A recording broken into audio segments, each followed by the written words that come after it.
दोस्तों आज हम सीखेंगे टेक्निका की टॉगलर रिले के बारे में। इसका क्या काम है और इसके कनेक्शन हम कैसे करते हैं। दोस्तों ऐसी इलेक्ट्रिकल से रिलेटेड वीडियो देखने के लिए हमारे चैनल को सब्सक्राइब करें और वीडियो को लाइक करें। टेक्निका की टॉगलर रिले के कनेक्शन के बारे में सीखते हैं। सबसे पहले आप देखेंगे हमने एक पावर सप्लाई ली है 230 वोल्ट की। ये न्यूट्रल वायर दे दिया है, यहाँ पे फेज़ वायर को कनेक्ट कर दिया है, तो हमारी टॉगलर रिले को यहाँ से 230 वोल्ट पावर सप्लाई मिल जाएगी। उसके बाद हमने यहाँ से फेज़ वायर से एक लूप लगा दिया है कॉमन वायर में, जो हमारा कॉमन पॉइंट दिया हुआ है C। यहाँ से कॉमन वायर से एक और लूप उठा के हमने यहाँ पंप नंबर 1 के लिए जो कॉमन वायर है उसको लूप लगा दिया है। अभी हम स्विच 1 और स्विच 2 के कनेक्शन करेंगे, और ये NO पॉइंट जो है ऊपर पंप नंबर 1 के लिए और नीचे पंप नंबर 2 के लिए जो NO पॉइंट है, इसकी जगह अभी हम एक इंडिकेटर से कनेक्शन करके दिखाएंगे कि सप्लाई हमारी कैसे पास होती है इस रिले के थ्रू।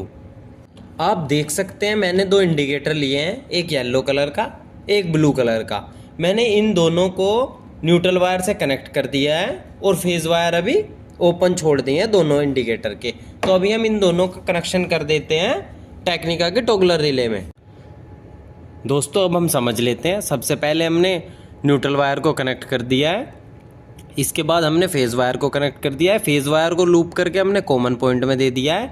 एक और फेज़ वायर को लूप करके हमने पंप नंबर 1 के लिए जो कॉमन वायर है उसमें फेज़ वायर दे दिया। अब हमने क्या किया है, दो इंडिकेटर लिए हैं, एक ये इंडिकेटर एक ब्लू कलर का इंडिकेटर। हमने इसके न्यूट्रल वायर को दोनों को आपस में लूप करके न्यूट्रल वायर के साथ जोड़ दिया है। अब हमारी जो पंप नंबर 2 के लिए फेज़ वायर है येलो कलर के इंडिकेटर की, वो हमने NO पॉइंट के साथ दे दिया है पंप नंबर 2 की। और जो ब्लू कलर का हमारा इंडिकेटर है, इसकी हमने वायर जो है ये पंप नंबर 1 के NO पॉइंट से जोड़ दिया, आप देख सकते हैं।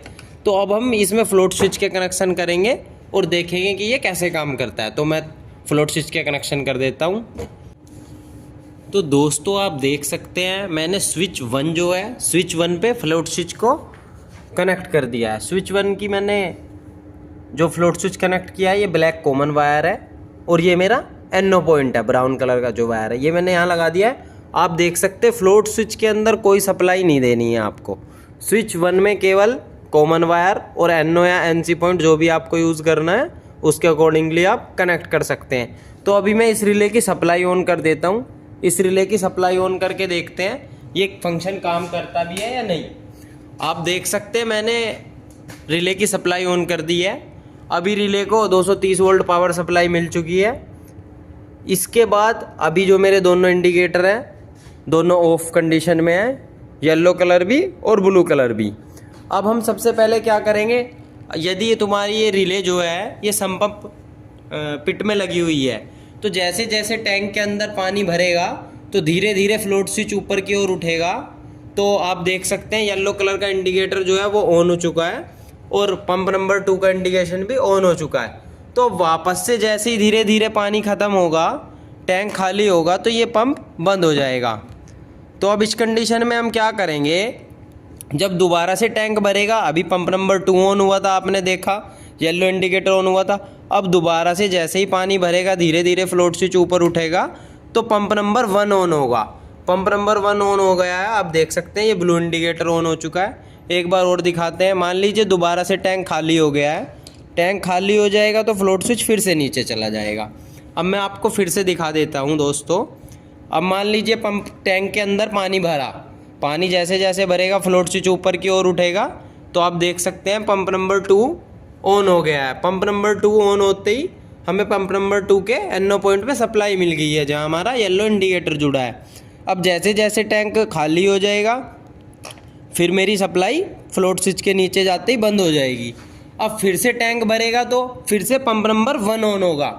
दोबारा से टेस्ट करते हैं, ये देखिएगा जैसे जैसे फ्लोट स्विच ऊपर होगा ये पंप नंबर 1 ऑन होगा।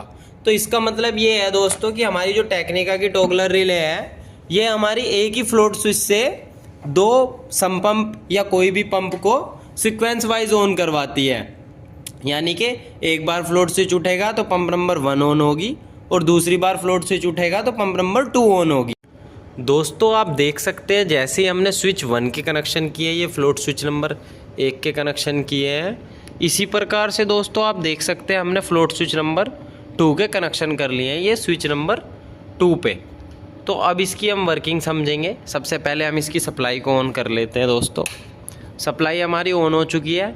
अभी हमारा जो फ्लोट स्विच है वो स्विच 1 के थ्रू कैसे काम कर रहा है, एक बार पानी टैंक में भरा तो पंप नंबर 2 ऑन हो गया, फिर टैंक खाली हुआ, फिर पंप बंद हो गया, फिर दोबारा से जब टैंक भरेगा तो पंप नंबर 1 ऑन हो। तो दोस्तों जैसे ही हमारा फ्लोट स्विच 1 ऊपर हुआ, अब मान लीजिए एक पंप ऑन है बट टैंक के अंदर पानी का लेवल बहुत ज़्यादा है, तो हमारा दूसरा पंप भी ऑन कराना है, तो उससे थोड़ा हाई लेवल पे हम इसको रखते हैं, इससे अपर लेवल रखते हैं। ये दूसरा भी फ्लोट स्विच जैसे ऑन होगा तो आप देख सकते हैं दोनों पंप ऑन हो जाएगी। जैसे ही वाटर लेवल कम होगा तो एक बंद हो जाएगी और एक ही मोटर ऑन रहेगी। तो समझ सकता हूँ कि आपको वीडियो समझ में आई होगी, इस रिले के कनेक्शन समझ में आए होंगे कि टेक्निका की टोकलर रिले 2 पंपों को सीक्वेंस वाइज ऑटो में चलाने के लिए यूज़ करते हैं।